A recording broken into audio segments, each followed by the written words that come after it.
So I'm off work and I'm real fucking heated. Nothing about work. That's what's funny.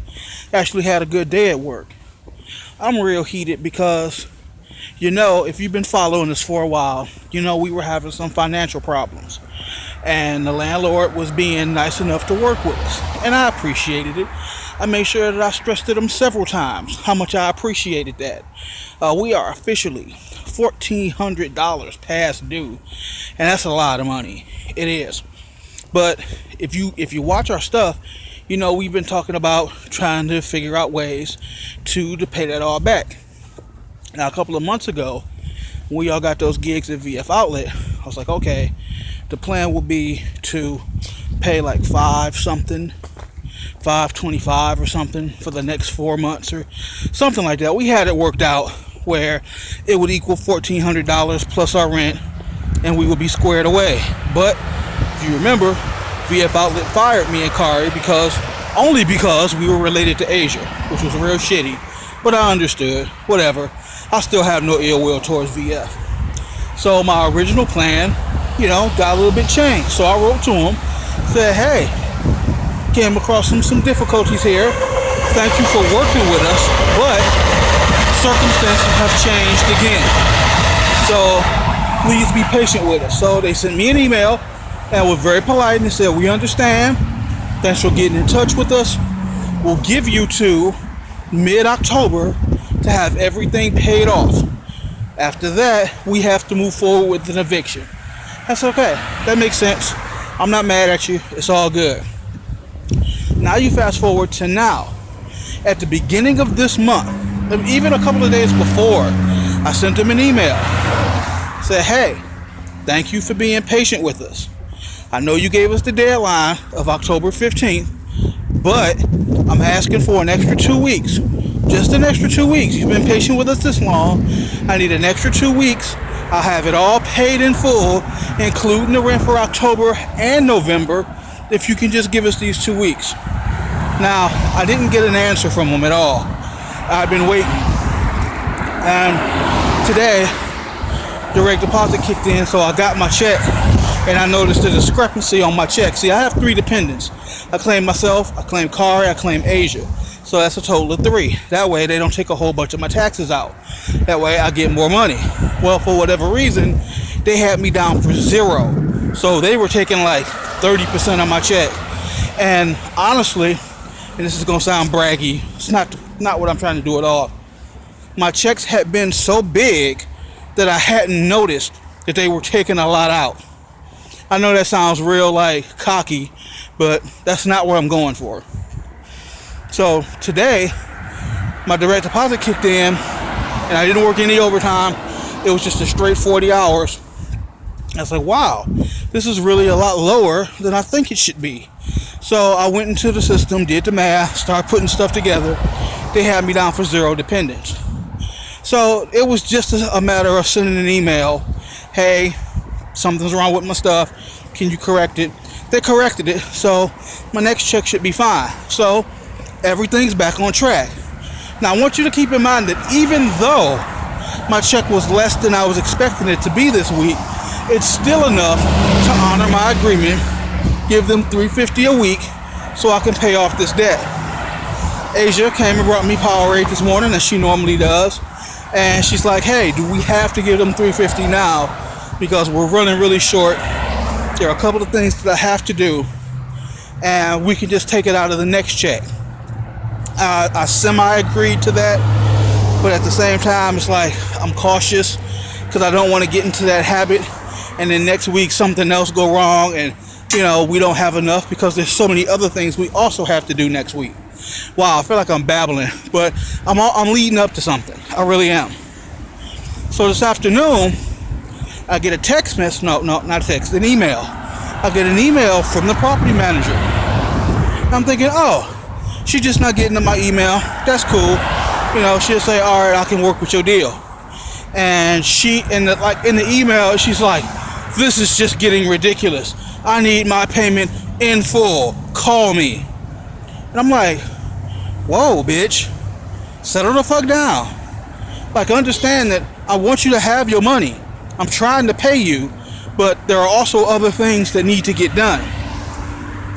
So I waste my lunch break on the phone with her. And I'm like, hey, look, thank you for being so patient. I appreciate that. But also understand, this is what's going on with me. I'm working full time now. I got a real good gig. Asia's working full time. She's making decent money. We're now in a position where we can finally get this paid off. You gave us a date of October 15th. We appreciate that. However, I'm asking you for another 2 weeks. Just 2 weeks, so that I can get this settled off once and for all. And she goes off. She's like, you're just getting your way. I'm so annoyed because I've been working with you guys for so long, and now that it's time to actually pay, you've got more excuses. And I'm like, look, I get it. You're running a business. You're not interested in my sob story. That's fine. You don't care that I got fired in July, so I'm not even going to mention it to you. You don't care that all these other things happen, so I'm not mentioning it to you. But don't for 1 second think this is what I want. Don't feel like we over here in our apartment getting over on you, like, we sure tricked them. Like, no, we not trying to get over. This is the best we can do right now. And I finally got a good job. Dare I say, this could be a career. Like, I could do this till the day I retire and feel okay about it. So now, what I'm asking you to do is give me 2 extra weeks. 2 weeks. You said the 15th. I'm saying the 28th. If you give me to the 28th, you will have every dime of it and the rent for November. And she reluctantly goes, all right, I'll give you to October 30th. But after that, if you don't, then I'm gonna, what's she saying? Wow, I'm getting flustered. She said that she was gonna go through with the eviction. She was gonna put an eviction on our record. She was gonna take us to court, and that she was gonna clean us out.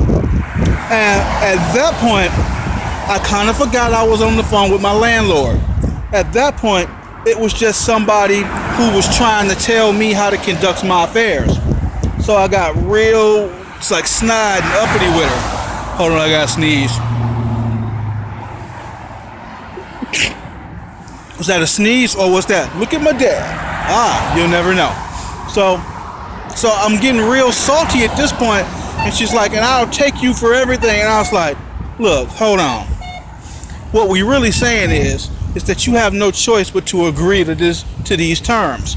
Because she's like, what do you mean? Because if you don't, what's going to happen is I'm going to keep this $1,400 that I'm supposed to be paying you, and I'm going to save it towards moving. Since I've already paid my rent for October, you won't be able to start a 60-day notice to quit on me until November 1st, which means I'm going to sit here for the rest of this year and not pay you a dime. Then on January 1st, when I now have $1,400 plus the rent for 2 months plus the extra that I've been saving, I'm going to politely move, and I'm not going to care if you send me an eviction, because by now I've settled into a new place. I might be paying a little bit more, I might be paying a little bit less, but my family will be stable. Meanwhile, you'll have to go to court, and it'll be another 6 months after that it finally goes to court. And when it goes to court, even if the judge rules in your favor, doesn't mean I'm going to have the money, which means they're going to put us on a payment plan, which means I'm going to agree to $100 or $200 a month for the next 3 years until we pay this debt off. Or you can wait 2 weeks. All I'm asking you for is 2 weeks. So finally she's like, you'll have until the 30th. But after that, you guys better, if you don't have it, then you should just leave, because I don't want to have to drag this to court if we don't have to. And it's like, look, Julie, we just had this conversation. I know you don't want to drag it to court. I don't want to drag it to court. I'm not trying to threaten you. I'm not trying to tell you this is what we're about to do. We're not sitting in our apartment looking for ways to screw you out of your money. We want you to have your money. We like what we do here. It's cool. We're leaving in February, but we're good for now. So there's no need for the threats. By October 30th, you'll have your money. Then on November 1st, you'll have your rent money, and all will be well. She was like, okay, well, you just make sure that you have it this time. I was like, look, I understand that I had made you some assurances once upon a time, but now I'm giving you my personal guarantee that by the end of the month, this will be settled one way or another. So she frustratingly got off the phone with me. But it's like, come on, bitch. You don't really want to go to court over this. Yeah, I'll have an eviction on my record, but it'll sit there for 7 years. And if I don't do nothing with it, it just goes away. You know, my credit's already bad. So when you threaten me with, oh, you're going to mess up my credit, that's like threatening an atheist that he's going to hell. I don't care. Like, this imaginary credit report that means absolutely nothing to me, you want to dangle it over my head like it's scary. It's not scary. I don't give a shit. I 100% completely don't give a shit. So no, the idea of an eviction doesn't bother me. What does bother me is that in the midst of me just getting this good job, that we'd have to up and move, and that's just another expense, and it would kind of cut into Christmas, which I don't want it to do. I want to be able to enjoy our Christmas here. I'm going to get a real tree this year. That's important to me. You know, there's so many things I want to do, and saving every penny and dime so that we can move and break our lease and have to deal with that is not on my list. So, needless to say, that it all worked out. She's giving me exactly what I want, which she seemed really pissed about. You're just getting your way again. It's like, this isn't my way. This is just the best we can do. You can agree with it or not. You know, honestly, as much as it would have bothered me to have to up and move, if she had said, no, I can't work with it, okay, whatever. We'll deal with it, because that's what we do. For every choice, there's a consequence.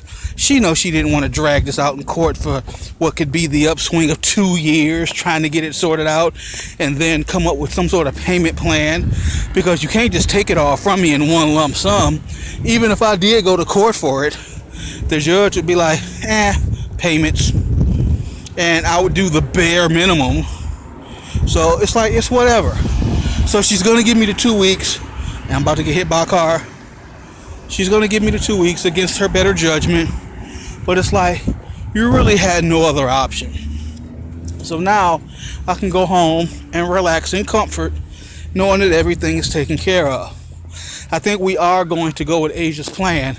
Not because, you know, I don't want to just go ahead and take care of this. But one, my check was a little smaller than I expected it to be, because I didn't work any overtime and in the exemption thing. And secondly, she was kind of a bitch. Like, she really pissed me off, trying to go off on me and threaten me with legal shit. Like, really? So yeah, I think I'm gonna hold off on sending her this money this week, and then on next Thursday I'll just send her $700 and she'll shut the fuck up about it. I mean, what else is she gonna do? We've already verbally agreed to October 30th. So even if I wait all the way till October 30th to just send it all to her, what the fuck is she gonna do? I'd much rather she sit around and wonder if she got or not. If she like, damn, did they trick me again? Did he get over on me? I want her to sit and wonder. I want her to sit and contemplate that shit, because there was no need. It's like, I know me. I'm very professional. If you hear me, I got a very professional tone to my voice. Sure, I curse sometimes, but my demeanor and my tone is very professional. The conversation that I had with this woman did not come off as professional at all. This was a bitter, angry woman who don't get no dick, who was pissed off that she tried to help somebody out and I needed an extra 2 weeks. I didn't say to the end of the year. I didn't say December. I didn't say I needed another month. 2 weeks. 2 fucking weeks. And she had a fit about that. So, yeah, let her sweat. Let her wait. Let her fucking wonder if she got or not. Let her wonder if we got over on her. Let her wonder and send people by to peek in our window to make sure if we still here. Because all I asked you to do was what you said you would do and work with me. Be a little flexible. Shit, sometimes life fucking happens, you know? But anyway, I'm just about home. I'm tired. I'm gonna take this uniform off. I'm gonna chill. Just, I fucking hate people, man. Just. But it's all gonna work out. I'm looking forward to the video that I can make on probably, let's say, October 30th. Let's do that. Let's mark that in our calendar. October 30th, regardless of what's going on, I'll come and I'll do a video, and I'll say that my rent and my past due balance is officially at 0.